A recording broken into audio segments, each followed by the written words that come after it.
All right, everybody, welcome back to Birds and Blues Sports. We are finally, this is the sequel to episode 100. It is a number that I cannot fuck up, so either way, how you turn it, I cannot. It's 101, baby. Let's go. It's 101. I cannot possibly screw this one up. So, Raymond might be joining us here very shortly. We just had to get this rolling a little bit because we have a late start time, which is all good, but it is what it is. First main topic before we get into our normal football coverage is we got to talk a little bit of baseball. Crazy baseball news happened in between episode 100 and 101, and that is the prized Japanese pitcher of Yoshinobu Yamamoto has finally made his decision. He is going to the Los Angeles Dodgers. He will not be coming to the Yankees.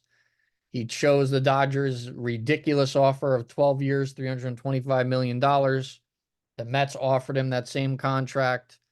The Yankees offered 10 years, 300. All very similar contracts. It really just came down to where he wanted to go. And he was always going to be a Dodger. He pretty much confirmed that today in his introductory press conference. He said, even if Shohei Ohtani wasn't here, I probably was going to be a Dodger anyway. Whether you believe it or not is up to you. Yeah. How about that? That's what I believe. Fuck him. Of course he's going to say that after everyone shit down the Dodgers' throat for basically becoming the Major League Baseball equivalent of the, 2006, 2007 Miami Heat when they put together 2011.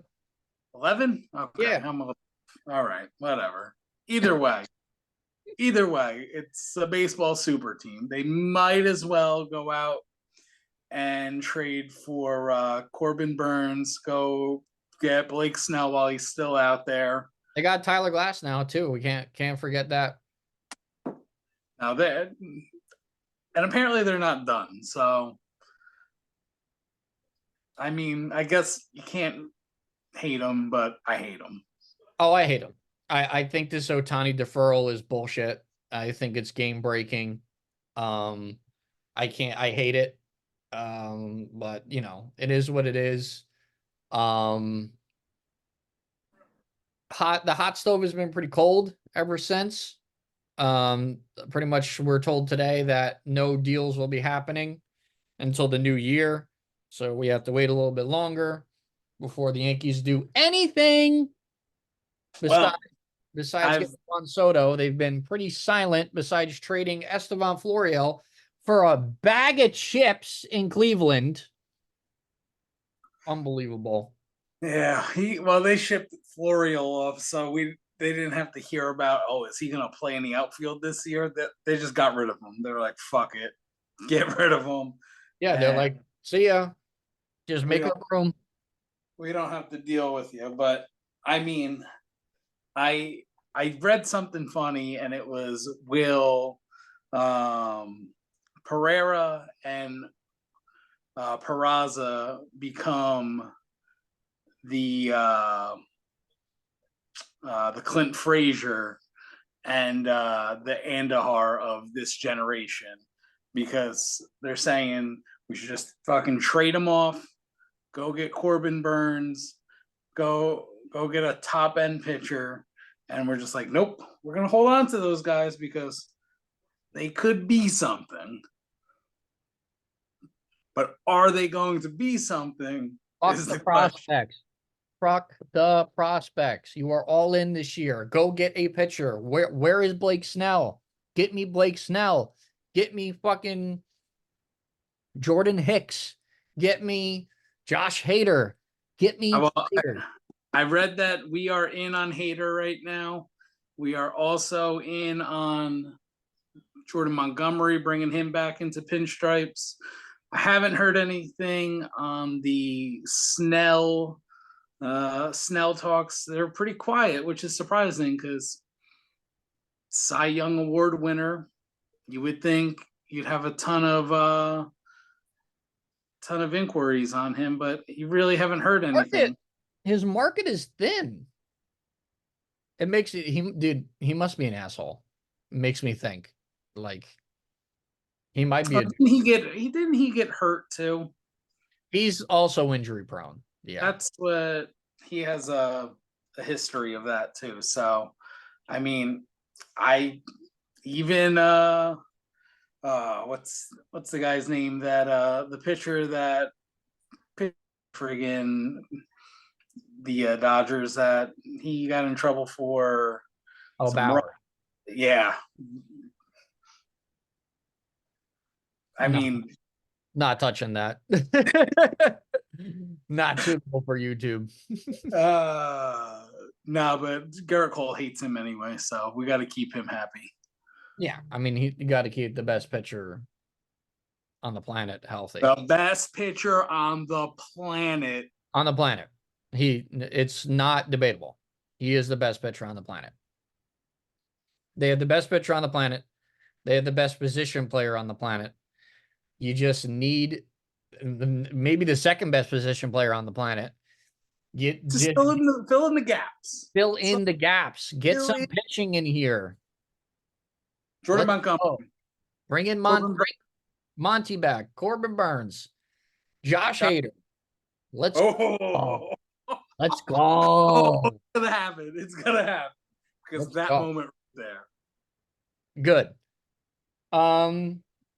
Yeah, I mean, so that's kind of like the baseball stuff that's going on, but we got to talk about basketball real quick. Real quick. Because there is some news in the world of basketball. And that is the Detroit Pistons have broken the NBA record for most consecutive losses ever with 27. They are 2-28.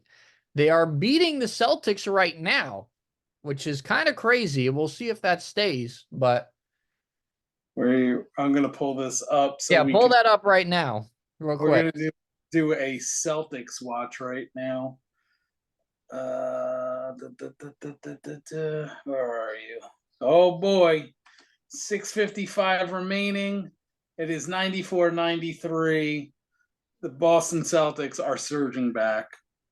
Oh, guy. Oh no. So how many losses in a row did you say? 27? 27. You up 28. Dude, that's insane.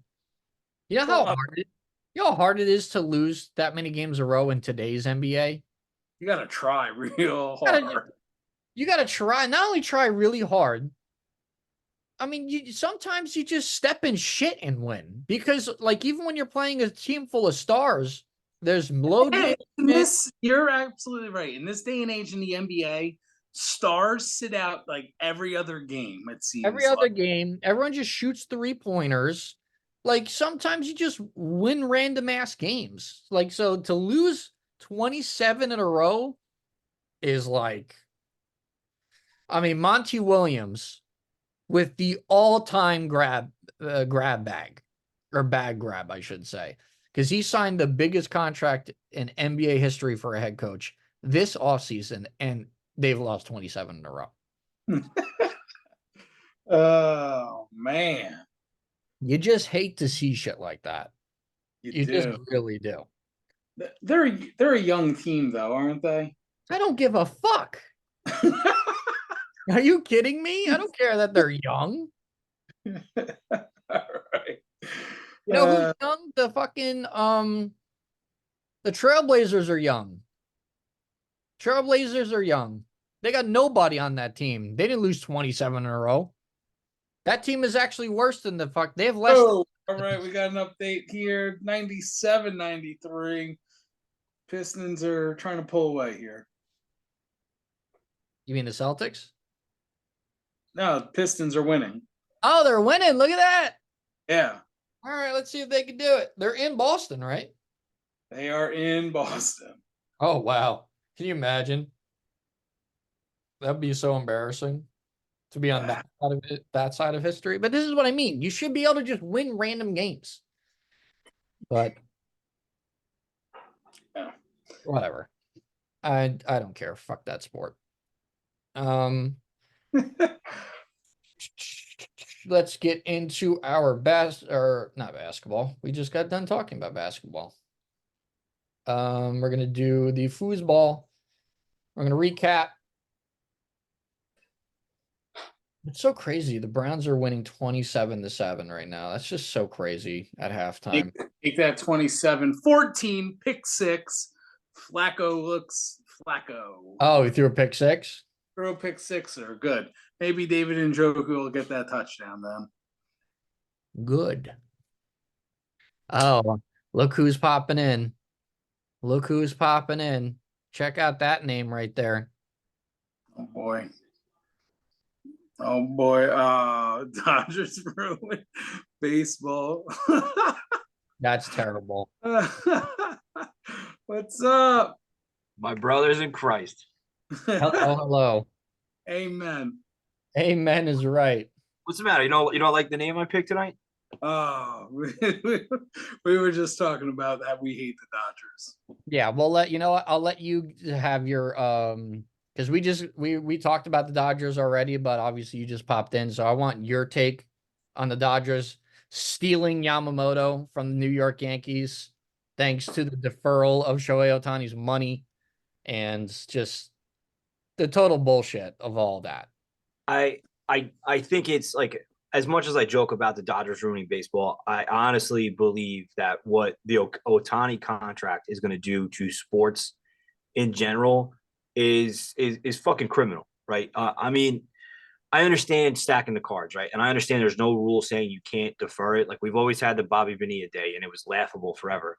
But this is just an atrocity to sports, because how the fuck is this even possible? You have one of the richest organizations in sports that is now just printing their own money, basically saying, we'll pay this bill down the road, and all this bullshit about how they're going to come up with the money. Like, this dude is going to make $2 million a year as one of the best baseball players on planet Earth. Meanwhile, now you have an unproven pitcher who's probably going to be pretty good, even though I want him to blow his fucking UCL out game one, day one. Raymond back to wishing injuries on people. Why? You know what? Why should they be happy? Why should they be happy? But yeah, I just don't understand how this is even allowed at this point. I mean, good for them for taking advantage of the system, but it's in the CBA. They can't change it for another 6 years. How many more contracts do we see like this? Because you have some big names Zero. coming up. You know what? I think I'm with Pete. I think zero, because Yamamoto didn't defer it. Yeah, zero contracts like this, because this is just this is going to go along with the narrative that Ohtani is a god among baseball players, and he's selfless, and he's looking to build a team so he can win championships. That's all this. I mean, it's justifiable if he goes out and Soto is not going to take zero. Yeah, Juan Soto is going to take $500 million a year. That's what he's going to do. I mean, listen, the Dodgers are probably going to look like the most genius sports franchise of all time when Ohtani goes and gets his third Tommy John surgery, and he's only making $2 million, and they're sitting there going, well, we're only spending $2 million on this guy that's not going to play this year. Great. Now you guys look like heroes. Cool for you, but fuck everybody else, right? I mean, you knew it was coming, right? You knew the Japanese guy wanted to play on the West Coast. You knew he wanted to play with Ohtani, and it almost made the whole free agency feel laughable, because like, you saw the writing on the wall. We joked about it all the time, and then as the pieces fell, you're sitting back going, "The system's rigged. The system's rigged. This is fucking crazy." Yeah, I don't know. That's how I feel. I feel like the Dodgers have ruined baseball for me. If they win the World Series this year, it's almost like the Rams. Fuck them picks. Fuck them contracts. Yeah, I mean, pretty much, right? That's pretty much this. It's the MLB's version of the Rams from a couple years ago. I mean, Yeah, they're all. if the Yankees could get Hader in here and another pitcher or two, then I mean, let's fucking maybe The MLB will fact this find. deal has been done for a week, and Blake Snell and Josh Hader aren't in pinstripes already, has me pissed off. It's taken a long time. These players are just they're not like interested in Because taking. it's money. It's a money game now. We're Mhm. back to Moneyball. And these guys are looking around. You're getting this dude, right? And listen, we've all seen the highlights, right? Is Yamamoto going to be a bust? I don't think so. I wanted him in pinstripes. Everybody did. He's still not proven in the MLB, but he got a fucking monster deal. So if I'm Hader and I'm Blake Snell coming off of last season, I'm looking around going, hey, fuck you, pay me. Mm-hmm. Listen, well, the Dodgers aren't done yet. No, they're not. They're not. Josh Hader is high on their wish list. I also read a fucking article that the Dodgers were in on trading for Emmanuel Clase and Shane Bieber. Like, how is what? It's like the super team era of the NBA again. It makes it unwatchable because you're like, you know what? I don't even need to watch baseball until July or August now because what does it matter? Yeah, I mean, it's definitely ruined the fun a little bit. So Oh, Elijah Yeah, Moore got his yeah. head. Jeto. yeah, they're not good.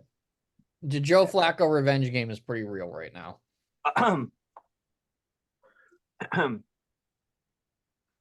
What? Who was Oh, Flacco for Flacco? yeah, I should. Yeah, I know. And guess I what? oh hey, I said Flacco too.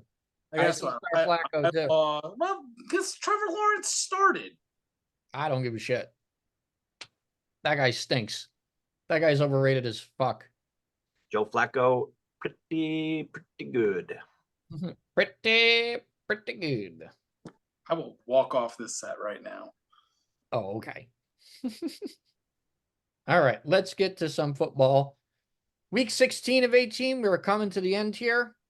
We had the Thursday night game, Saints Rams. Wasn't Hold on. As Pete sent to me before, can we have a quick moment of silence as everybody sets their fantasy lineups one last time?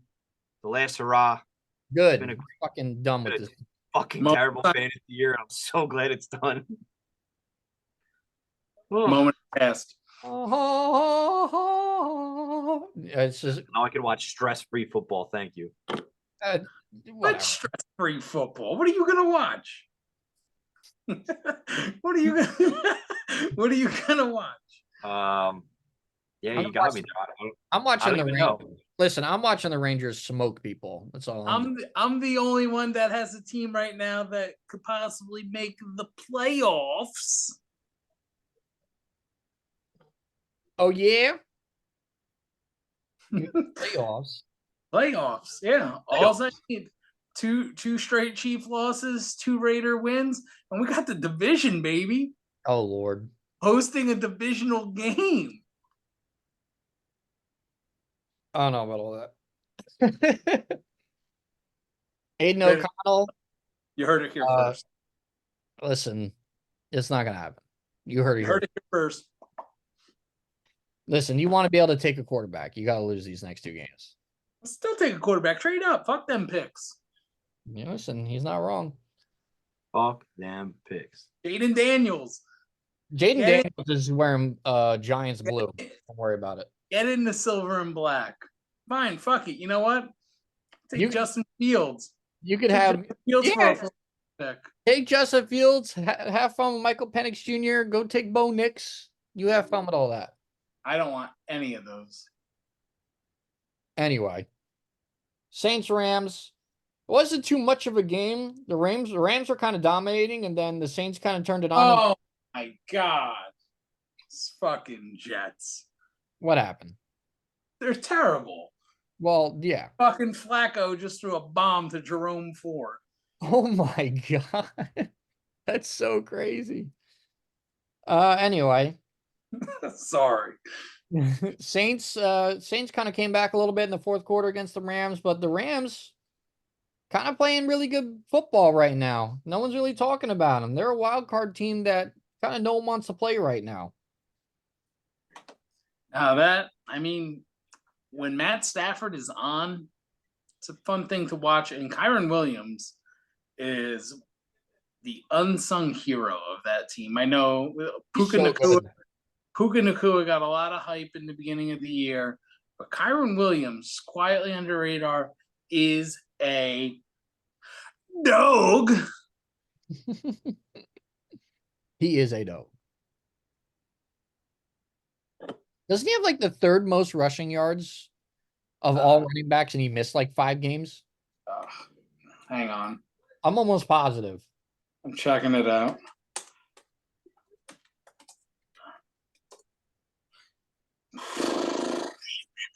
He is second place. 1,057 yards. Jeez. 9 tutties. And he missed, you're right, 4 or 5 games. Yeah, he was out for 5 games. That's crazy. So, there you have it. All right. Anything to add from that game, Mr. Raymond? Nah, I got nothing. I really didn't watch that game too much. Fair enough. I didn't really watch too much of it either. Oh my God. Yeah, I'm watching the play right now that Flacco just did. Good Lord Almighty. That bet might hit. That I bet that I did. Flacco might have 100 yards by himself. Because if he all Trevor Siemian has to do is get like 200 in garbage time. Anyway, Bengals Steelers. The Steelers with their third string quarterback of Mason Rudolph decided to drop 34 points on the Bengals defense and beat up Cincinnati 34-11. George Pickens finally had a really good game for once. And Jake Browning, not a good game for Mr. Browning. 3 interceptions. Jamar Chase got hurt. All right, I think he was out this game already, right? He was already ruled out. He didn't play. He was already out. He was already out. Okay. Yeah, so it was very much the Tyler Boyd, T. Higgins. T. Higgins had a good game. T. Higgins earned himself a pretty big contract next year from that game alone. Probably. I mean, he showed what he could do. Like, that's what he could do if he's the number 1. You know, like he's been behind Jamar Chase's shadow, and I want him to be the Giants' main priority in free agency. I second that motion, and I think this was a big loss for the Bengals for a lot of reasons. I mean, the Jake Browning show was nice. The kid showed us he's got talent and he's got enough to be a good backup right now, maybe develop into a starting quarterback somewhere in the next year or two. But he came back down to earth. And I think that's the story for a lot of rookies this past weekend. And the last few weeks, we've seen a lot of rookies come crashing back to earth. Be it the tape study, whatever you want to call it, but that's what's been happening. I think the Bengals are in trouble because their defense is now showing that they're not good. The offensive line is still a problem in Cincinnati, and even coming into next year, as much as I love Joe Burrow, right, and I will ride or die with the dude, you're losing T. Higgins. He's not going to be a Bengal next year. You have Tyler Boyd, who's been around a little bit. Jamar Chase is apparently made of fucking silk. So you need to the dude needs to get some sort of strengthening program and eat some Wheaties out there, bro, because this season has been horrendous. The Bengals are in trouble, man, and they have a lot of work to do in the offseason. I think Joe Burrow brings the it factor for free agents to want to go there, but outside of that, they're in trouble. The Steelers, Mike Tomlin is an instant Hall of Famer the day he retires. No questions asked. The fact that he's keeping this garbage team above 500 is incredible to me. And I think one win and it's solid. It's solidified, right? That it's an above 500 season again. Yeah, I think they need to win this week. Yeah, if they win this week, it's like incredible, like absolutely incredible. Kenny Pickett, good riddance. You're gone. You're nothing. Pickens is good. Baby hands. Baby. Yeah, the Steelers. I don't see how they come back anytime soon. I mean, I don't know what the future holds for them. You know, maybe you get a free agent quarterback in the future, but this was a shit game by two bad teams, and one team just happened to pull it together and have a great night, and the other team just was caca doo doo. Listen, the only comment I have on this is Christmas weekend and the guy with the last name Rudolph played. He was not losing. He was the guy all along. But yeah, I mean, Mike Tomlin, get that guy a quarterback. The problem is they never lose enough games to get one. Russell Wilson, maybe? That's an option. And Russie Cook in Pittsburgh? His wife wouldn't allow him to be in Pittsburgh. What do you mean a Steel City? What is that? Everybody 1-2 step. Next was Bills Chargers. Easton Stick was the quarterback for the fucking Chargers, and they were dominating the Bills the whole game until like the fourth quarter, and the Bills won on a game-winning field goal. That offense still isn't great. It's still just the Josh Allen show and James Cook. Stephon Diggs has had his worst year since joining Buffalo this year. Leads me to believe that he might be gone next. Doesn't want to be there. Yeah, he's not going to be there. Someone's going to trade for him. Yeah, I don't know. I don't know what to think of the Bills because like they look like shit, and then all of a sudden they just turn it on and you're like, oh, well, who's beating this team? Like it's just like Jekyll and Hyde. You have no idea what Bills team you're gonna get. So I can't trust them. So I don't know what they're gonna do in the playoffs. But if it's a team, they catch fire and come playoff time, it's a crapshoot. And I wouldn't want to be on the receiving end of that one. Yeah, probably not. I mean, I just hate your head coach. I think I'd rather play the Chiefs than the Bills. Yeah, I mean the Chiefs are garbage.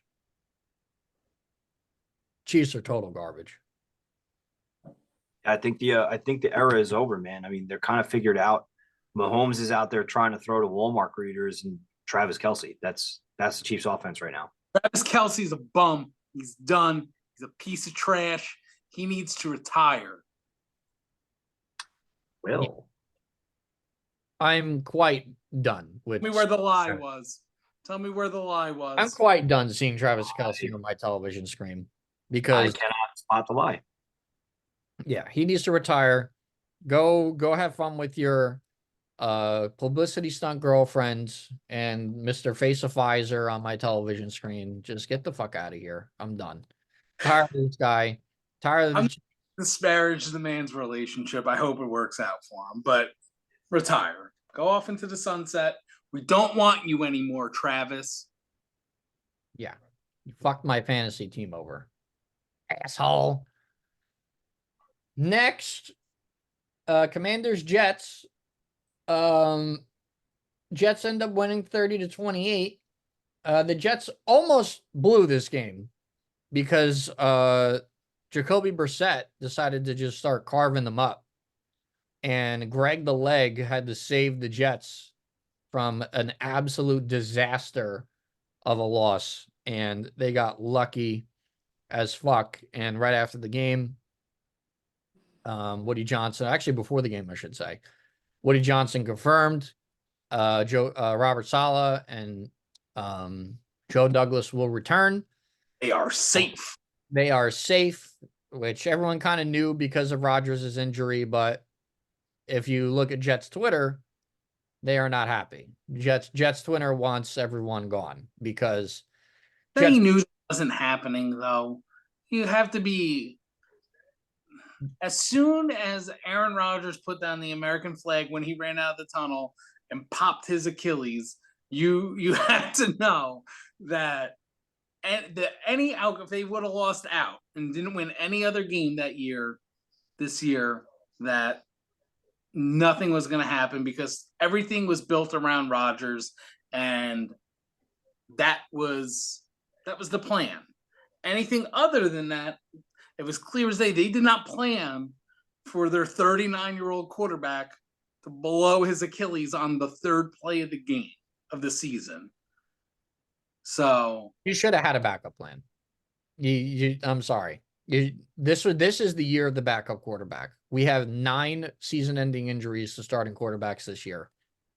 Not having a reliable backup option to keep your team afloat in the playoffs until Rodgers came back. Like, look at all these quarterbacks out here that's won a bunch of games that are backups. Joe Flacco right now is a great example. all right, we talked about this. Joe Flacco during this game in the season lineup, if you would have circled it and said we were going to talk about a 39-year-old quarterback, it was not going to be Joe Flacco. And that's just how this shit works. Like Jake Browning has won some games. Tommy Cutlets has won 3 games. Like you Unfairly benched, by the way. Yeah, that was a bull. We'll get to that. We'll get to that. It was a bullshit benching. It was to save the locker room because the locker room was like, all right, like this kid's not that good. Like let's move on here. This kid is ragu. Yeah, like let's just right? they were tired of it, but we'll get to that later on. But yeah, I mean that's kind of the big news out of the Jets Commanders, other than the Commanders just being poop. Well, that and man, Sam Howell is like Jekyll and Hyde. I know they don't have an offensive line, but I wouldn't be surprised if Commanders are going to be licking their chops for a QB in this draft too. There's so many teams that are going to be QB hungry. This is going to be one of the most interesting drafts, I'd say, just from there's going to be so much talent that falls because people are going to be so top loaded for quarterbacks this year. Mm-hmm. Yeah, that's a valid point. And there's a lot of interesting different routes to go at quarterback too. I mean, you could rattle 6 or 7 quarterbacks that have played really good college football, and where they're going to end up right now is all over the place. All over the place. Like, we're a long way away from the beginning of the year when we said Caleb Williams was the consensus #1 pick. Yeah. I stood by that. I'm still gonna stand by that, but the argument to go any other option is and there's still tape to be seen too. I mean, Caleb isn't playing. He didn't play, and the kid that they brought in lit it the fuck up. Was it last night or 2 nights ago? He was incredible. He set records, Rose Bowl record, or not Rose Bowl records.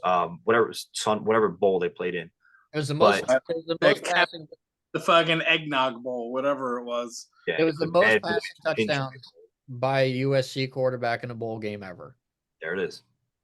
So I mean, and you're going to see Penix play. You're going to see, and I know the kid from Texas, Quinn Ewers, didn't come out, which interesting move right now, but he's still going to play for another year. Not good enough, and he got hurt. He didn't play enough. Yeah, it's true. He has durability issues. Who's the Alabama quarterback? Milroe. Jalen Milroe. Is he coming out? No. I don't know. He was talking smack about his former OC. I think he's a sophomore. He's not. The guy from the Patriots said he couldn't play quarterback, and he was like, "Well, look where I am." If any coach on the Patriots say you can't do something, they're usually wrong. So yeah. So who are we really watching still? I mean, Penix is going to play. Penix is playing, and that's the most interesting. What about was it JJ Daniels from Michigan? JJ McCarthy. I And mixed up Jaden Daniels. those are the two guys that can really boost their draft stock in the first round because both those guys are going in the first round. It's just where are they going to go is another story. And it's funny because you've been high on Penix all year long. I will give you that. You've been high on Penix, and you don't really hear people talking about him. And you look at the tape of this year, Penix outperformed Caleb extremely. Penix has been very good this year. I understand he's a lefty. You have to rewrite plays for lefties, and there's no real history of success with lefty quarterbacks. Like, I get it. Like, the only real successful lefty quarterback that we've seen in our lifetimes was Michael Vick. And now, Tua's been playing really good ball. So you can do it. Maybe Michael Penix Jr. is probably a better athlete than Tua. So maybe you could have something there. But I mean, listen, if he shows out and wins the national championship and strings together like two really good games on the biggest stage, that's just going to boost his draft stock. I mean, right now it's obviously Caleb Williams number 1, Drake May and Jaden Daniels are like 2A and 2B, and then all these other guys need to like solidify themselves. Like they got to be in a pecking order here. Yeah, I mean, like you said, man, Penix has 2 pretty wild games and wins a natty. I don't know how you overlook him. Nope. But back to the NFL too. I rated Sam Howell really low on my list to start. I even think I had him dead last. And I will say it's unfair that he got benched. I think it's unfair that he's not even starting next week. The kid has been playing behind dog shit. Scary Terry isn't scary at all. And who's he throwing to? Like the Washington Commanders are a terrible fucking team. And Sam Howell has been playing his ass off all fucking year. So I agree with you, Pete, on I think they're gonna be quarterback hungry. But at the same time, it's like you have something there. Like, why are you gonna just throw it all away? Give this kid another weapon and some protection and see what you got. Kind of agree. Yeah, he's getting a raw deal, but I mean, it's the NFL and it's a league of you got to win now. It's what I mean, you're rolling out Jacoby Brissett. Like, really? I mean, he's good. As a backup. Sure. Pretty good. All right, moving on. Lions Vikings. Nick Mullins almost brought the Vikings all the way back, even though he threw like 4 million picks in this game. But the Lions punched their ticket to the postseason and clinched their first division title since 1993. Dan Campbell and the Lions are filled with dogs. Bunch of dogs. And I just want to shout this out to the people. David Montgomery, touchdown. Justin Jefferson, touchdown. Jahmyr Gibbs, touchdown. Jared Goff, 225 yards. Jahmyr Gibbs, 50 yards rushing. David Montgomery, 50 yards rushing. Jahmyr Gibbs, 3 catches. And a Detroit Lions W, 8-pick parlay, cash out right there. Very good. Jahmyr Gibbs, looking like Jahmyr Gibbs. Golf clap.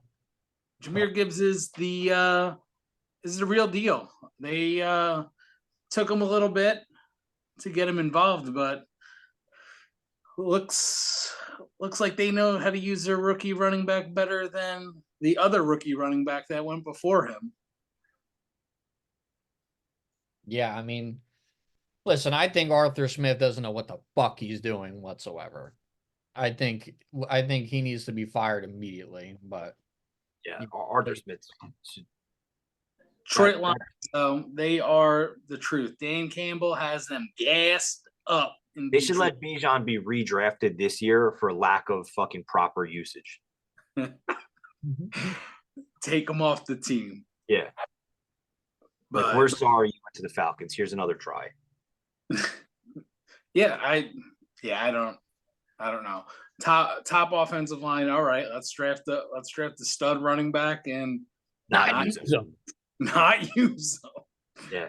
And then have a 20-minute press conference to justify not To justify not using him. What a clown show.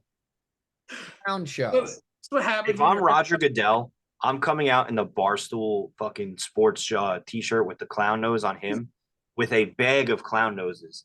And I'm having an award show and just passing out clown noses. Here, Arthur Smith, clown nose. Here's your wig too. Get out of here. Fucking, there's so many. Like, oh, terrible. But Detroit Lions, they're the real deal. That offense is just nasty. It's Na- Every level, 2 stud running backs. Oh, by the way, you got the #1 tight end in the league now, who's a rookie. Move over, Travis. Then you got Amon-Ra St. Brown, just a dog. Jared Goff slinging the rock. Now they're getting Jameson Williams involved, who I wrote him off at the beginning of the year. He's starting to come around. Like, they're contenders. I mean, I still think Jameson Williams is a bum. Rewind back a few episodes to my rant about him, and I stand by that. He's a bust. I think he's a bum too, but I'm just saying. Go gamble some more, you loser. So, I mean, I really think we talk about in the NFC, 49ers and Eagles. Detroit Rock City needs to be in that conversation. I think especially right now, especially with the Niners getting exposed the other night, I think the Eagles are banged up. I think Jalen Hurts is hurt and he's playing through injury right now, and it's obvious. I think he sucks. We'll get to that when we talk about the Eagles, but yeah. I think in the NFC, I think the road goes through Detroit. Yeah, I love Detroit. Dallas are frauds. I mean, even my Dallas Cowboy cousins, like, yep, it's the same thing as last year. We kill everybody, and then December rolls around, and then we look like frauds. I'm like, yeah, pretty much. I think Philly is not what they were last year, and I think the Niners just had a bad game. I think the Niners are still head and shoulders the best team in football besides the Ravens.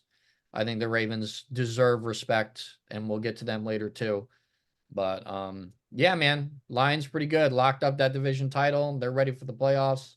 The Vikings still trying to fight for a wild card spot, but Kirk Cousins go back there next year? yes. 1,000%. His family doesn't want to move. Okay. I think they trade him. He's a free agent. So we'll see. Next. Coming off Achilles.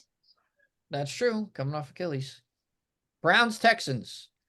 Browns blew out the Texans. Still no CJ Stroud. Still suffering effects from the concussion against the Jets. But it don't matter. Because 39-year-old Joe Flacco is the biggest story in the NFL right now. Joe Flacco right now? Slinging it. He is a dog. Which is good because he plays for the Dog Pound in Cleveland. That dude is playing literally the best football of his career. Will be his 4th straight game of 300 yards passing, which he has never done ever in his career. He is literally playing the best football of his entire career since he won the Super Bowl, and he was at home for 70% of this league this year. You can't make it up. You can't make it up. He has nothing to lose. What does he have to lose? Nothing. That's why he's just playing free. He's like, I don't care. Right now, and it's fun to watch. I mean, just think where the Browns would be if they would have played him sooner. Yeah, I mean, Maybe listen, he could have that guaranteed contract. Listen, they got toucher. They got 10 wins right now, and obviously they're on pace for 11, and they were trying to win the division, but Yeah, the Ravens are probably going to win the division, but I mean, the Browns are going to go to the playoffs. So it'll be interesting. Listen, they can run the ball, they can throw the ball, they play defense. Stefanski's a great coach. It's kind of cray-cray what's going on in Cleveland. In terms of Houston, CJ Stroud's just hurt. He'll be back this week. Back this week, nothing you can do about it. Just take it and move on. Texans might win that division still. Yeah, they could. They very much could because Jacksonville sucks and their quarterback is overrated. So, you never know. The venom that you are just coming out with. Oh, I'm cranky. Okay, not much there. Packers, Panthers. Ugh. Ugh is right. And they played that in front of like 5 fans. That was crazy. I mean, there was actually a lot of people there. Towards the end of the game, there was a lot of fans there. I got to give Carolina fans credit. So, I mean, the Packers pulled it out in the end. Panthers decided to be a little bit competitive, but they suck. Their number 1 pick belongs to the Bears. Bears are probably just so happy about it.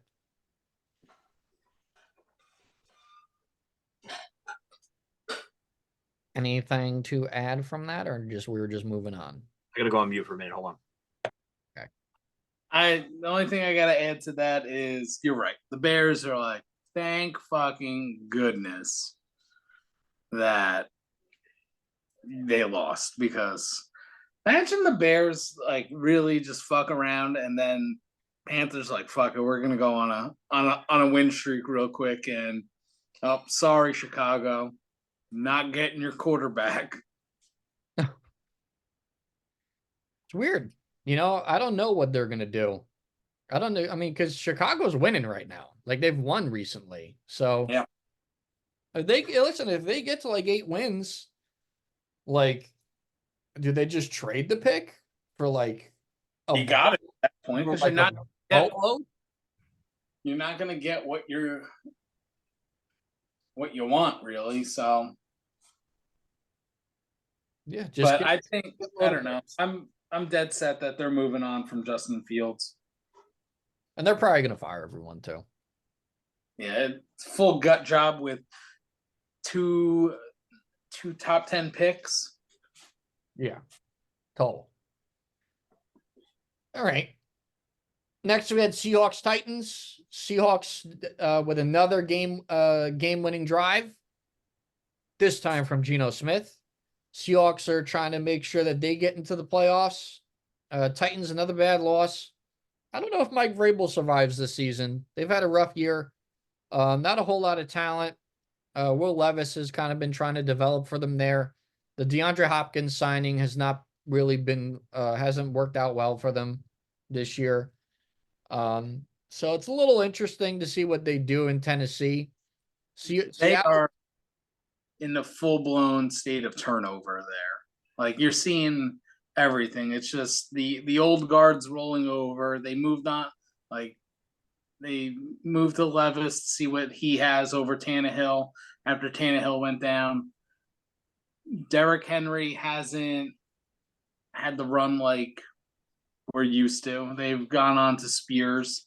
And I mean, Hopkins has been good in flashes, but it's not the same. No. So their window closed up. Yeah, it's going to be interesting in Tennessee. They need a lot. They're just a couple years removed from being the number 1 seed in the AFC. It's wild, right? Like, that seems like the NFL stands for not. The NFL stands for not for long, man. That's just what it is. Teams do not remain good for long unless you're Tom Brady and the Patriots. So moving on was Colts Falcons, and the Falcons beat them up. Taylor Heineke played a decent enough game to lead the Falcons to a win. And I mean, Gardner Minshew did not have a good one. Colts did not have a good game. Pittman didn't have a good game. Just wasn't. Pittman didn't play. Oh, that's right. He didn't play. I'm sorry. Steichen, not one of Steichen's best performances as a coach. It was just rough all around for Indy. Yeah, I think they're looking forward to next year.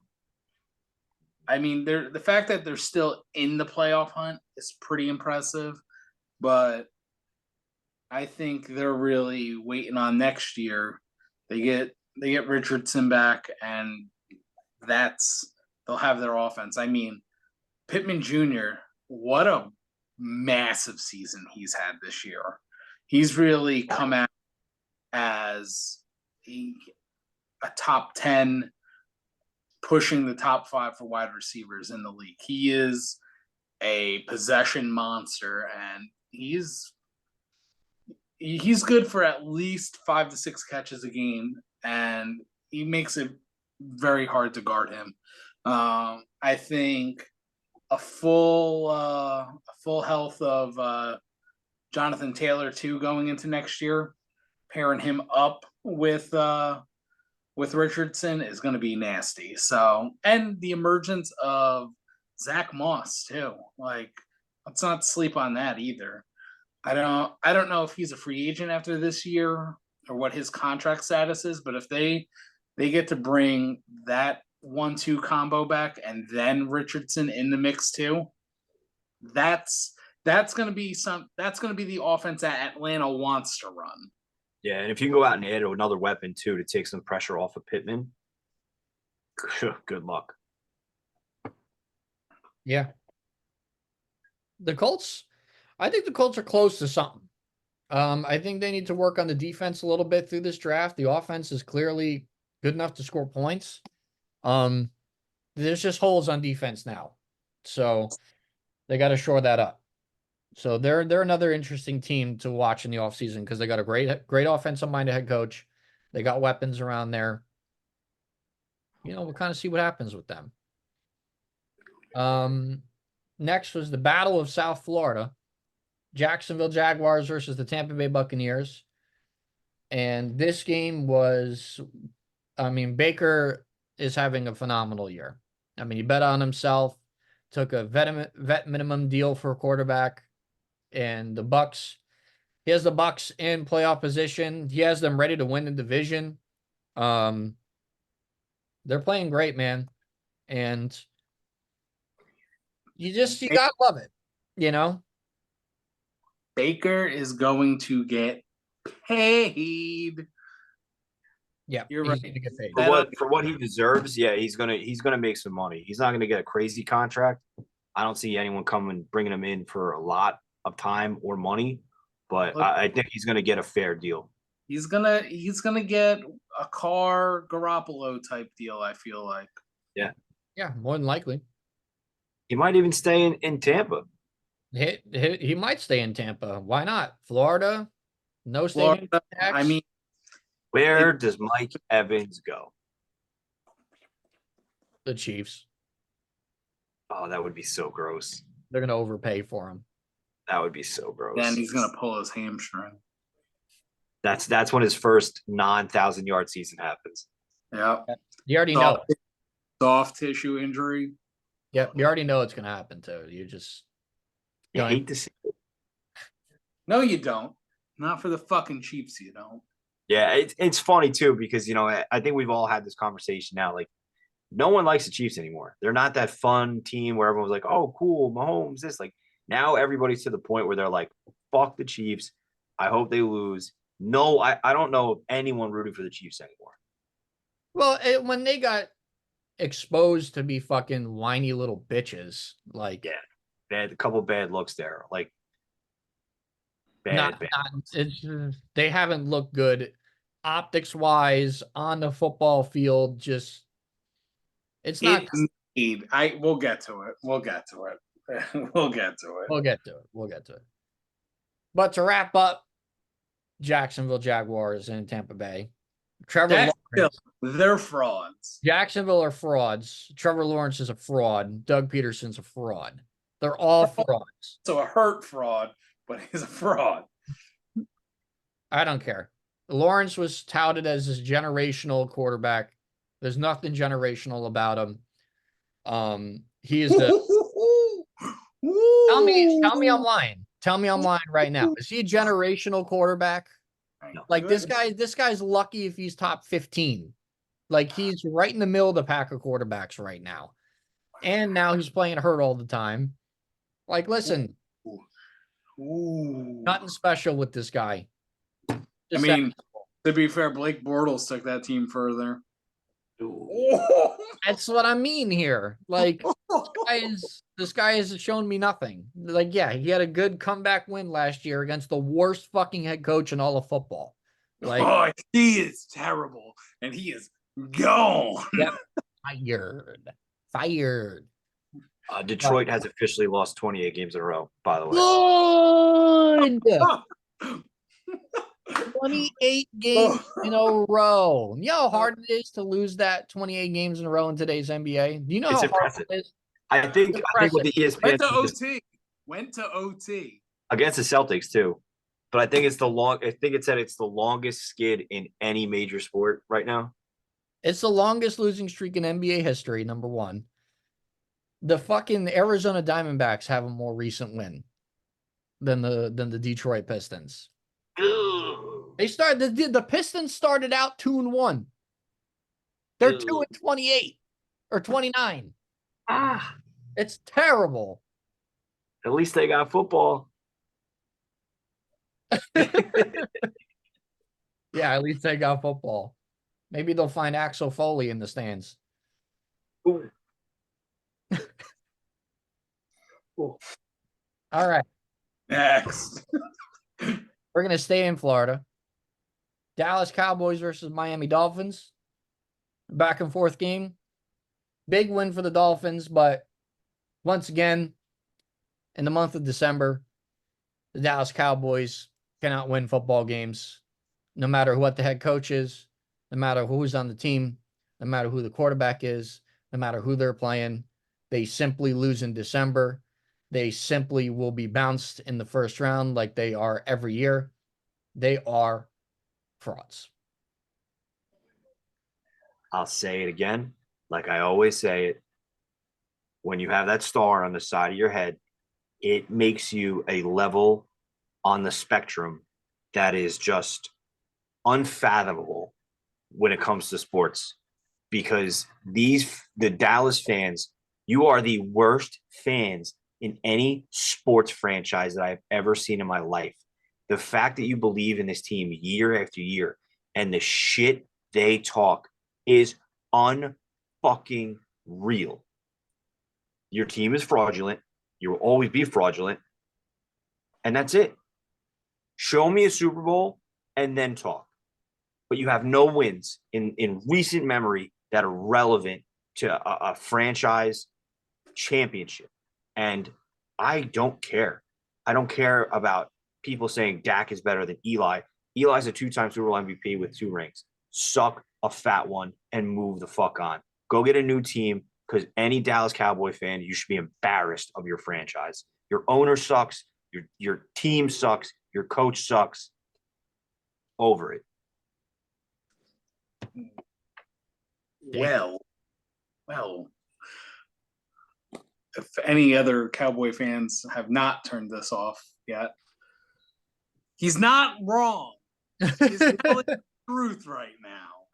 The Cowboys are the biggest choke artists once it hits the end of December, and then first week of playoffs, terrible. I mean, they had this game wrapped up. They got beat by the Miami Dolphins kicker. That's who they got beat by. He put on a display that cost me. I would have won $1,600 if the Cowboys would have won. I hate you, Cowboys. Oh, I'm sure you do. I hate them. But there was never any reason to worry, because you knew this was going to happen. It happens every year like clockwork. It's just the way it is. That's the culture. So there's 3 things guaranteed in life: death, taxes, and the Cowboys choking. Yep. Joking. Next, Cardinals Bears. Chicago beat up the midget, Kyler Murray, and Jonathan Gannon's Redbirds. And Paul Kmet got hurt in this game. Fields had an okay game. Chicago's winning a little bit. You know, it kind of makes you wonder what they're going to do with that pick. Or both picks. So, I mean, if they finish out the year strong with like 8 wins, like, maybe you trade that number 1 pick to a quarterback needy team and get a haul and just build the team out. They're in a great spot thanks to Carolina being dog shit. If you have the number 1 and number 2 pick, I mean, listen, we all know how I feel about Justin Fields. I'm not going to go into it. But yeah, I think you can get, why not go for more? Be greedy. Get don't fuck them picks. Stack up. Mm. Someone's going to pay you mightily for that number 1 pick and Caleb. Cash in. Fuck, it might be our team. Might be. It might be. You just don't know. Could be the Patriots, could be the Commanders with the new ownership. New ownership in Washington might get greedy. You don't know. So interesting thing to keep a look at in Chicago. Next was Patriots Broncos. The final nail in the coffin for the Russell Wilson in Denver era. They lost to the Patriots in Denver to pretty much end their playoff hopes. They have benched Russell Wilson to save $37 million next year when they cut him in March. They apparently discussed this with him weeks ago, and he refused happy about that. He refused to restructure his contract. They said, okay, well, we're just not going to pay you because we don't care. This is Sean Payton's team. Denver sucks. They were always mediocre. And now they get to pay the repercussions of their actions with this crazy contract for a 35-year-old washed up quarterback. So country. Let's ride. Let's ride off a bridge. The bench. Oh, he riding the bench now. That's for damn sure. But man, what a fumble by the Broncos. First off, let's talk about this. The picks that they gave up for Russie, and then to take him on an already bloated contract and extend him. They extended him, what, I think it was like 4 extra years. Mm-hmm. When, hypothetically speaking, this would have been the end of that original contract. Yeah, you're right. Foolish on all ends. I know Russie cooks, but he's done cooking.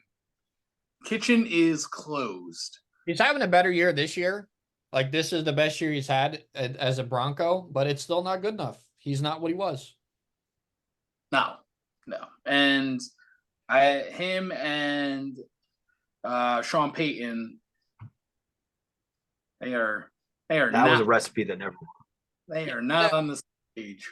Their personalities, they don't mesh whatsoever. Russell Wilson's too much of a corny clown who thinks he's better than he is, and Sean Payton's an old school, old NFL type coach who's just like, who the fuck? He's like, you suck, motherfucker. Like, get out of here. Sean Payton wants his cake and wants to build his cake too. Yeah, he wants the cake, he wants the icing, he wants the toppings, he wants cherry on top. It's just all that. So it'll be interesting to see what the Broncos do with no money and draft picks. Listen, Russ is going to go somewhere, man. He's not going to disappear. He was a 7th-rated passer in the league this year. He's going to the fucking Raiders. Oh my God. If Russell Wilson is a Raider, why can't he be? No. That's a pretty good fit right there. Oh, it's not. Get out of here. You stop that. He could be a Giant. That's a good fit. Yeah, he's not going to be a Giant. It's not happening. They can't afford him. They truly cannot afford him. But speaking of the Raiders, Raiders Chiefs on Christmas Day. Played. What a dub. What a win for the Las Vegas Raiders. Aiden O'Connell didn't complete a pass after the first quarter, and they won. Who cares? Who cares about that? Merry Christmas, because it's the Raiders. Were you with Duke? No. He didn't need me. Because that game was just god awful to watch on the offensive side. But man, Antonio Pierce, now his stock. Pew, If they fuck this up like they did the Rich Bisaccia thing, Oh, you know they will. They're gonna hire fucking Ben Johnson from Detroit. They're gonna let Antonio Pierce walk, and they're gonna fuck it all up. no, stop that. Ben Johnson's not going to be the head coach for the Raiders. The only other option, okay, two options, because we have to think Mark Davis here. And option number one is Jim Harbaugh. If he decides to leave Michigan, expect the brink. He was a former Raider.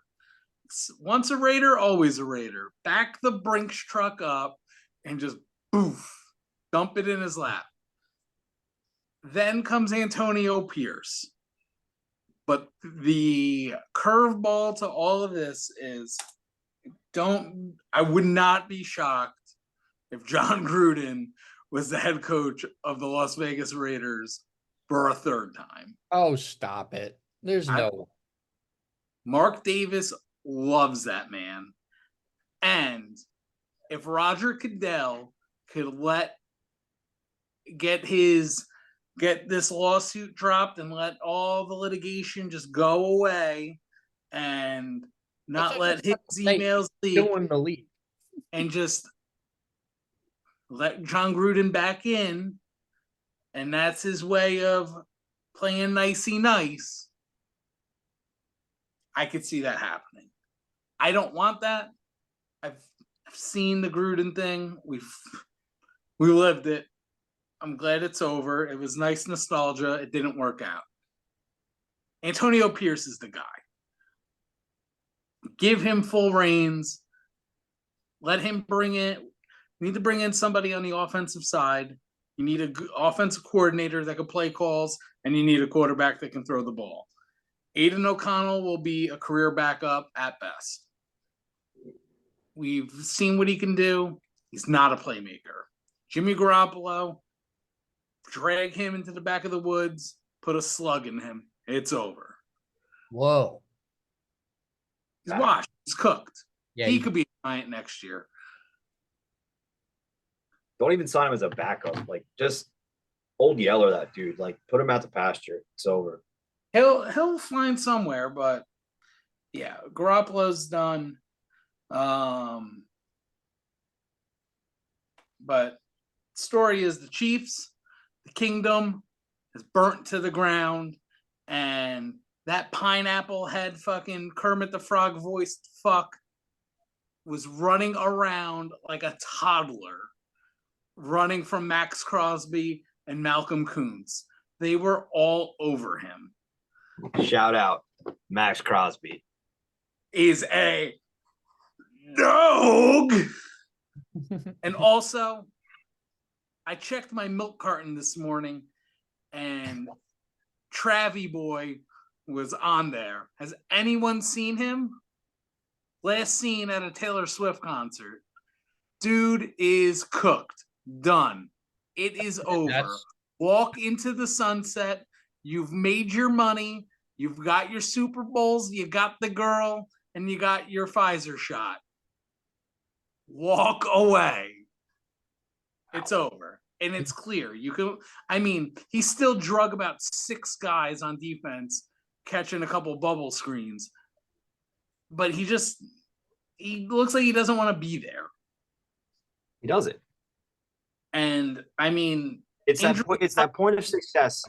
The Chiefs are cursed right now because they've had so much success that now they're facing adversity for the first time. and they don't know what to do. And that's why you see Mahomes and Kelsey and all these guys acting like fucking children because they're not used to being tested, they're not used to adversity, right? Even They're your not Super used Bowl to losing. losses, it's still a Super Bowl loss. You're so spoiled with riches that now you're facing adversity for the first time and you don't know how to react. So now this is where Mahomes could probably see his career spiral out of control because you're losing. And now you're acting like a baby, slamming things on the sideline, pouting. Bro, grow up. Seen a lot lesser of men act like men on the sidelines than this fucking clown. So I'm done with it. I That's what I say about that.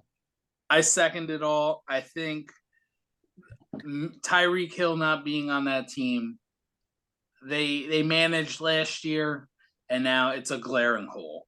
Wide receiver is it's an empty cupboard, and like you said, Ray, Mike Evans a free agent. They would be foolish not to overpay for him because he's head and shoulders better than any wide receiver that they have. I know Rashee Rice, pretty good rookie season, but they got nobody. Yeah, it's not good. Next, Giants and Philly. Tommy DeVito started the game, got benched at halftime for Tyrod. Eagles still ended up pulling it out, but it wasn't the usual beatdown that we're accustomed to seeing. The Eagles end up winning 33-25. The Eagles defense is atrocious. I mean, it's just so bad. The secondary is horrible. They got aging men on the defensive line. Shaq Leonard is a ghost. So much for that signing. And, their offense is still scoring points because they still have A.J. Brown. They still have Devontae Smith. The Goddard's healthy again. They still have a great O-line, even though they're Lane Johnson false starts every play. Every play. Every play. And Jason Kelsey moves the ball every play. Jalen Hurts is probably playing hurt. I'm sure, he hurt his knee back in October. So, but, Dan shared an article with us earlier today that when they were 10-1, there were reports out of the locker room that everyone's miserable. Everybody hates each other. No one likes being there. It's like, you're 10-1. What's the problem? Like, why is everyone miserable? Hurts is not playing as well as he did last year. He broke the record for most rushing touchdowns in the year, but really should be 15 shoving touchdowns because that's what it really is. Yeah, I think the Eagles are suffering from a different problem than the Chiefs, right? Not the the Eagles, I think, are used to adversity. I think what they're struggling with now is the lack of leadership. I think they're so used to struggling that, even when they were 10-1, I think they were miserable because it was a fucking hard 10-1. They weren't winning games by blowout. They were fighting every fucking game. The tush push, everything they're doing, these guys are working their asses off. And I think the reason that you're seeing this now is I think everybody's hurt. They're banged up. And yeah, it's that point in the season where, yeah, most of your teams are banged up and hurt. But I think these guys are now they're like, we are good. We are a good team and we should be winning. And they're just so hurt and so no one's working together now that they've lost the locker room and they don't know how to push through. They don't know how to get back to that level. And they probably realize we're too hurt and banged up to the point where we're not going to make it to the Super Bowl because we can't, we can barely beat a Giants team that is a disaster, a dumpster fire. They use two different quarterbacks. Two different quarterbacks, right? And I think that's what the Eagles are suffering from right now. Listen, their coach sucks. Sirianni is awful. Sirianni is not good. No adjustments. Funny. He's just he was always a front man. Steichen and Gannon were the coordinators that really coached the team. He was just a figurehead, and that's more apparent now than ever because they switched over to Matt Patricia and their defense still fucking sucks. So, yeah, I'm just not. They're not the Super Bowl team that they were last year. They're not better. If they have to play Dallas in Dallas, I'm probably going to pick Dallas over them. They're not beating Yeah. San Francisco. They're not going to beat Detroit in Detroit. It's just they have too many issues. Like they almost just lost to the fucking Giants in Philly, and the Giants are awful. So Yeah. I just, and Tommy Cutlets, the runs over, my friends. We loved you. Yeah. I mean, as far as that goes, Two, Tommy I Red. do think that was an unfair benching. I mean, the kid is a kid, right? He came out, he was a third stringer. He beat out, he beat out for a spot in training camp to get the third string. But he was out there having fun and he brought life back to New York Giants football. And, no matter what anybody says, like if he's a good player or not, he was winning games because he had energy back in the stadium. It's a, Those, you're playing Philly in Philly. That's always a dogfight. It's always a dogfight against Philly. It's always a dogfight against Dallas. And I mean, honestly, like, what's the point? Why not keep this kid out there, battle through adversity? We're not caring. No Giants fan cares about winning or losing. Yeah, I mean, it's great if you beat the Eagles in the next, this last week or next week, because yeah, it's a pride thing. It's Philly, but maybe this kid's our backup for the future, and if something happens, he can step in and play. Why not keep him out there and let him develop and learn the NFL? I I listen. really don't understand why you're putting Tyrod in. Like Tyrod should be off the fucking team next year. The guy is made of less than silk. He's like a stick figure in a log cabin that's just gonna fall the fuck over. Yeah, listen. It was. I didn't really get the benching because he wasn't playing bad. There was nothing going on. Like there was no creativity in the play calling. They benched him because I think it very much was a locker room thing. The players kind of wanted Tyrod back in there, so Dayball is going to have Tyrod start the last 2 weeks to satisfy the locker room, to make sure the locker room isn't lost or anything like that. But to your point, Ray, those 3 wins in a row with DeVito was the Giants needed that. Like I don't care if it compromised some kind of draft position because they're still probably going to end up picking like fourth anyway. Yeah. But those 3 wins in a row, when that kid was the star and he was the talk of the town and we were winning, that cured a lot of things that was going on in that locker room for a little bit. Like they needed to be together for that short amount It of time. cured the New York Giants franchise. I mean, the fans were having fun. No one cared about how bad the team was because everybody was having fun with it. Everybody was enjoying seeing this kid out there playing his heart out and actually look like he was enjoying football. At this point in the season, Who cares? what are you playing for? Yeah. So let's have As fun with it. fans, Fuck it. as fans, it makes sense to start DeVito to see to continue have him continue to develop. But you know, they want Tyrod in there to show that they're not tanking. And it's whatever. The season's over. I'm so It's a glad the season's wash. over in 2 weeks. So I could just fucking move on already Yeah. after this nightmarish year. But Yeah, yeah, I let's mean, the only good thing about DeVito was his agent. listen, Dressed love like a that guy. Sopranos character. I love that guy. Sunday night football or Monday night football. Last game on Christmas, Ravens 49ers in Levi Stadium. The Ravens beat the ever loving shit out of the 49ers. Brock Purdy had the worst game of his career, throwing 4 picks. The Ravens won 33-19. I mean, they look like the best team in football. I mean, with a statement win. Lamar Jackson is probably going to win MVP now with pretty pedestrian numbers. I really think the MVP this year should go to either Christian McCaffrey or Tyreek Hill because no quarterback has played good enough to really deserve MVP this year. So it should be CMC in my opinion, but it's not going to be. They're just going to hand it to Lamar Jackson. But it is what it is. That team is so stacked. The defense is really, really good. The offense is well-rounded with running the ball with Gus Edwards and Lamar Jackson. OBJ has been healthy lately. Zay Flowers is a stud. They haven't missed They haven't missed a beat ever since Mark Andrews went down. We all thought that that was going to be a big blow for them, but they've picked up and they're playing really great football, arguably the best football in all the league. And they deserve the number one seed in the AFC. We'll just have to see if Lamar doesn't choke in the playoffs again, because he's not good in the playoffs. He only has one win despite like 5 or 6 appearances. So we'll see if that trend continues. If not, great. But we'll see what happens. I Yeah, I just mean, it's very likely that was a Super Bowl preview, man. I think the Ravens Dolphins is the AFC Championship game to bet to happen. Ravens look good. They're firing on all cylinders at the right time. Their injuries they've overcome. Everybody's clicking.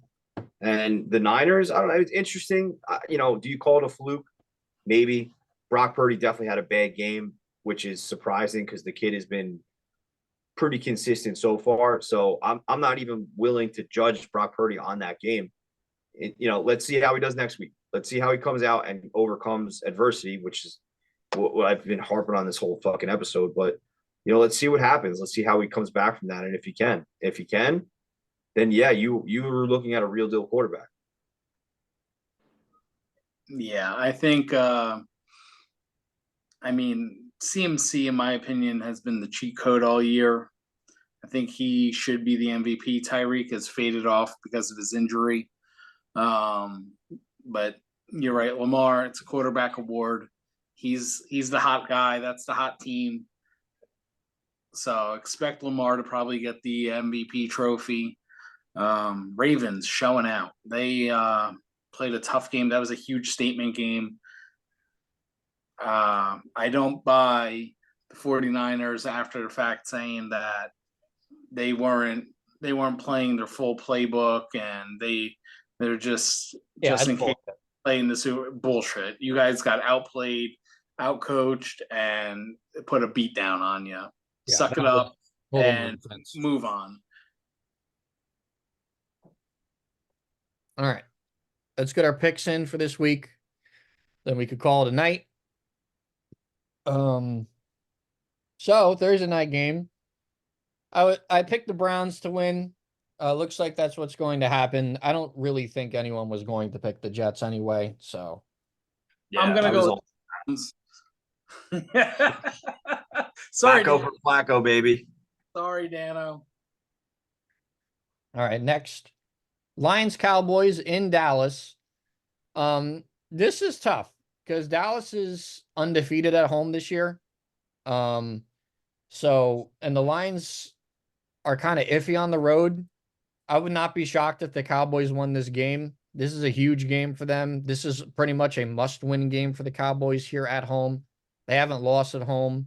I actually am going to take the Cowboys here at home to kind of see if they could right the ship. But if they lose to Detroit at home, I mean, that's a wrap. So I think with their season on the line, in my opinion, I think they get it done. After all shit was talked, you're going to pick the Cowboys now? Wow. Good. Just like I picked for fucking that bum in Atlanta's first home loss. I'm picking this one too. The Detroit Lions are fired up, come into the fucking Jerry World and embarrass those star-wearing fucking losers. Detroit Rock City, Dan Campbell, goddamn gassed up. We are going full throttle, baby. Look for all gas, no brake. Boom, boom, mashing it down. Womp, womp, womp. Titans Texans is next. CJ Stroud is back. I'm taking the Texans. Titans suck. Texans all the way. Falcons Bears in Chicago. I'm going to take the Bears. They're playing pretty decent football. I know the Falcons came off a pretty big win too, but I don't trust their quarterbacks at all. I'm going to take the Bears. I don't even know who's playing quarterback for the Falcons right now. We don't know either. I don't know. I don't think Arthur Smith knows. But I think Bijan Robinson's playing. I think Bijan is going to have one of these weird blow-up days, and someone's going to win a fantasy championship because Bijan's going to thankfully get them the points they deserve for once. I'm picking the Falcons. Going Bears. Justin Fields, 4,000 yards in one game, gonna pierce a titty. Next is my game of the week. It's Dolphins, Ravens, and Baltimore. Possible AFC Championship preview. I'm taking the Ravens. The Dolphins on the road have not been good this year. I'm going to take the Ravens in Baltimore to clinch the #1 seed in the AFC. Same.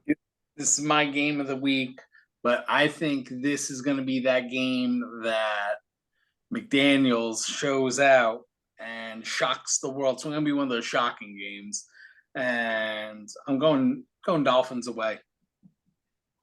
Wow. Interesting. What do you think, Gray? I think the same as you. I think it's my game of the week. I think the Ravens come in. I think it's a absolute gunfight, like just fucking gunslingers out there. But I think Lamar comes out on top, and I think he uses his mobility as a better advantage than Tua does. He's the more sturdy of the two and gets it done. All right. Saints, Bucks in Tampa. Big game with division implications. I'm riding the hot hand, going Baker and the Bucks. The Saints have been too inconsistent for my liking. Taking Tampa. Baker and the Bucks, and watch Mike Evans 100-yard game. Derek Carr, 300-yard game. Saints. Just why are you this way? Because I mean, respect to our boy. Respect to our boy. Derek Carr DC, love you. sucks. How about that? Watch your mouth, young man. Not good. He's just not good. Some Tony Ragu. Patriots, Bills. Bills will probably exact some revenge here after getting upset by the Patriots earlier in the year. I'm going to take the Bills at home. Patriots are doggy doo-doo. Yeah, I think this is an easy one. I mean, the Pats are just terrible. I want to say, my heart says I think the Patriots embarrass the Bills and the Bills get embarrassed again, but my brain is telling me that it's getting close to playoff time and the Bills are going to make this stupid run and you're going to be relevant for a couple more weeks. And Bills. You know what this is, Ray? My heart breaking. This is your heart. No, I'm gonna hold it. I'm gonna tuck it into my pocket because I'm gonna go with the Patriots beating the Billy Goats. Love it. Next is Cardinals, Eagles in Philly. This is a cakewalk for Philly. I mean, the Cardinals are awful. They're going to beat them by halftime and fly, Eagles, fly on the road to victory. That song will never be played on this show ever again. So don't ever sing it. I hope the Eagles get up big and I hope they can rest their players because they need to. Otherwise, it is bad. If the Cardinals win this game, Eagles should be banned from the playoffs. If the Eagles lose this game or if they lose to the Giants last week, they should just be banned. Yeah. So Panthers, Jaguars. I'm going to take the Jaguars because, again, the Panthers are just the worst team in life. So I'm going to take the Jaguars, even with the overrated Blondie over there. You smell that? This is a stink fest. It's poo-poo on TV. Jags win. What's the difference between a Jaguar and a Panther? We came from Jackson, where the Jaguars were a successful, dominant dynasty. Jaguars are larger. They're from Africa, I believe. I think Panthers are like South America. I could be completely. I have a Jaguar tattooed on my knee. I don't have a Panther. All right, go Jaguars then. All I know is that Jaguars, when they fucking kill their prey, they drag it up a tree and eat it in a tree. So respect. Lions. Raiders, Colts in Indy. I want to make Pete really happy, and I'm going to take the Raiders here, even though I don't trust Aiden O'Connell whatsoever. I trust me either, but I trust Max Crosby, and he is a Dog. Yeah, so I'm going to take the Raiders, especially with Minshew not looking good lately. I'm going to take that Raider D. Oh, you will take that Raider D. This is supposed to be a family-friendly show. Okay. Raymond, just say Uh, Raider. Yeah, I'm all in. I was already picked in my brain, so that's why I wasn't even looking. Yeah, let's go Raiders, baby. Fuck yeah. Yo, Raiders making the playoffs. You heard it here first. Oh, stop it. They're gonna win the division. Oh, Lord. Rams Giants in MetLife. Tyrod gets the start again. Rams trying to get a wild card spot secured. Obviously, I'm gonna pick the Giants here. No, I'm picking the Rams. Haha, gotcha. Yeah, Rams should just run over the Giants and end my season one step closer. Yeah, Cooper Cup and Puka Nacua are going to make us absolutely suffer and make Giants fans just remember how bad this team really is. And we'll be begging for Tommy DeVito to come out and play against the Eagles by halftime. So, Rams. Tyrod gets benched at halftime. I think Tyrod gets destroyed and gets carted off the field again. I'm picking the Giants. Get out of here. Why are you this way? Why are you this way? I have a good draft pick. I'm picking the Giants. Unbelievable. Next, 49ers Commanders. This is my blowout of the week. 49ers are probably going to look for revenge. They need to lock up the number 1 seed in the NFC. They're going to fucking drop 60 on these bastards. Ditto.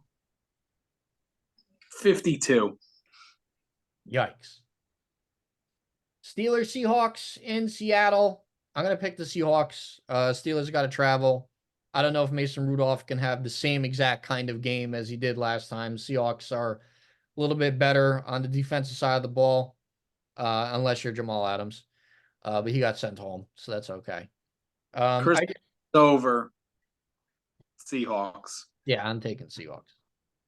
Yep, Seahawks. Next is Bengals Chiefs. This is my upset of the week. I'm taking the Bengals. Sick and tired of taking the Chiefs. Chiefs are Bengals. Take them. Yeah, And I can't do that with present, but I'm gonna go Bengals. Yeah, I can't pick the Chiefs. Yeah, I agree with this one. I'm going to pick the Bengals as well. Because the Chiefs are not winning the division. No. Raiders. Chargers Broncos. There'll be a battle of 2 backup quarterbacks here with Easton Stick and fucking Jarrett Stidham. I'm just gonna take the Chargers because I just don't like the Broncos. I don't like either team, but I think I don't know. I'm just picking the Chargers. I don't give a shit. Jarrett Stidham coming in back-to-back years, taking away a starting quarterback's job so they can release him in the offseason. Fitting. Broncos. 2 teams left. I'm not going to say either team's name because I don't have to. Tie 0-0. Game gets canceled due to weather. Pete wants the Batman scene to happen where the stadium implodes and both teams. No. Take control of your city, Gotham. But no, yeah, let the game get canceled. Weather. Don't even play it. What do you think, Ray? I'm going Broncos. I think Jarrett Stidham is going to ruin someone else's career, and it's just funny though. It's ironic. It's just a beautiful irony we watch happen. Next year, maybe he'll play for the Chargers. Final Beware. game. Final game, Packers Vikings in Minnesota. Minnesota's still trying to get a wild card spot. So is Green Bay. But Nick Mullins throws too many picks. I'm going to take Jordan Love and the Packers on the road. They're not starting Nick Mullins. They're starting Oh, that's right. They're starting Jared Hall. Oh, well, I'm definitely taking the Packers. Same. Packers. Fantasy player of the week for people who are in their championships. Lamar Jackson. Wow.